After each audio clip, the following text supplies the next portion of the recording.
Leia, sabi naman, oh. Ang ganda ng love ko, oh. Habang gumagawa si King ng kanyang assignment ay pinagmamasdan siya ng kanyang daddy. Paglabas naman ni Aling Lolita ay agad sinabihan ni Samuel na inaayos na niya yung problema, na agad tinanong ng nanay niya kung ano ang plano niya, kaya sinabihan ni Samuel na sana gumana at pag maayos na ang lahat ay sasabihin na niya kay King ang totoo tungkol sa nanay niya, kaya natahimik si Aling Lolita.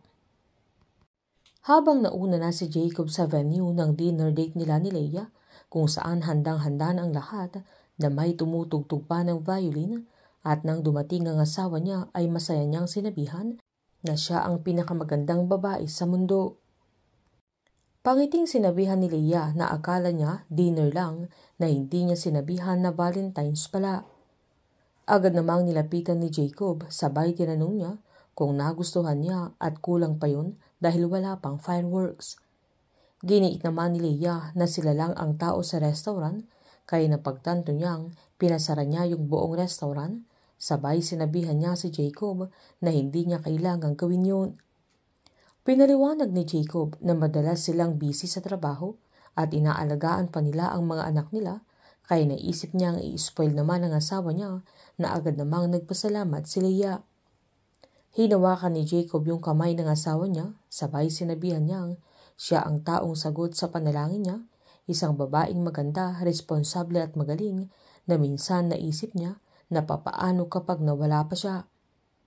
Agad namang tinanong ni Leia kung bakit niya yun iisipin, na agad namang sinabihan ni Jacob na alam niyang bihira na ang babaeng katulad niya, kaya hindi niya hayaang mawala pa siya sa kanya. Pangiting pinagsabihan ni Leia na hindi din siya madaling palitan, kaya hinalikan ni Jacob ang mga kamay niya.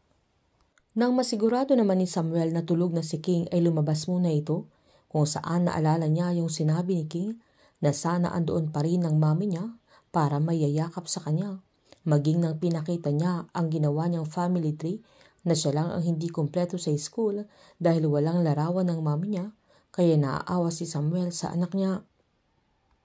Habang nagtatanggal naman si Leia ng alahas niya ay nilapitan ni Jacob na agad humalik sa balikat niya, kaya alam na ni Leia ang gusto ng asawa niya sa sandaling yan, na hindi naman ito umangal, na agad niyang binigay ang katawan niya kay Jacob.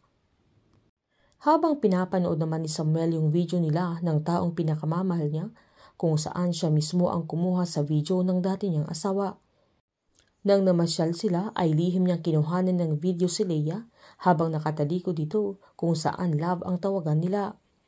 Hindi namamalayan ni Samuel ang pagtulo ng mga luha niya habang pinapanood niya yung video ng asawa niya, na pinuri niya ito dahil sa kagandahan niya, sabay sinabihan niyang tumingin ito sa kanya, at kinawayan pa niya si Leia na walang katapusang pagpuri ni Samuel sa kanyang asawa dahil sa kagandahan niya. Nagulat naman si Samuel nang biglang lumabas si King, lalo't ang alam niya ay tulog na ang anak niya, kaya agad niyang pinunas ang mga luha niya, sabay tago sa cellphone niya dahil nakasave doon yung video ni Leia, at siguradong makikita at makikilala niya kung sino ang talagang totoo niyang ina. Sinabihan ni King na nagising siya dahil wala siya sa tabi niya, sabay tinanong niya ang daddy niya kung ano ang ginagawa niya sa labas, at kung hindi pa ito matutulog, kaya agad namang pumasok si Samuel. Pilit na pinagtakpan nila Samuel at Leia ang kanilang nakaraan, pero dahil sa mga pangyayari ay mabubunyag na ang lihim nila sa nakaraan, na nagkaroon sila ng relasyon at si King ang bunga ng kanilang pagmamahalan. Ano kaya ang rason ng kanilang paghihiwalay at ang paglayo ni Leia sa kanila? Pero kahit anong mangyari ay si Leia pa rin ang nasa puso ni Samuel, at kahit asawa na ni Leia si Jacob ay si Samuel pa din ang nasa puso niya. Painit ng painit ang mga tagpo, sabay-sabay po nating subaybayan ang advanced episode ng Sins of the Father dito lamang po sa aking channel. Patuloy lamang pong manood, mag-like at mag-subscribe para ma-update po kayo sa mga advanced episode. Marami pong salamat.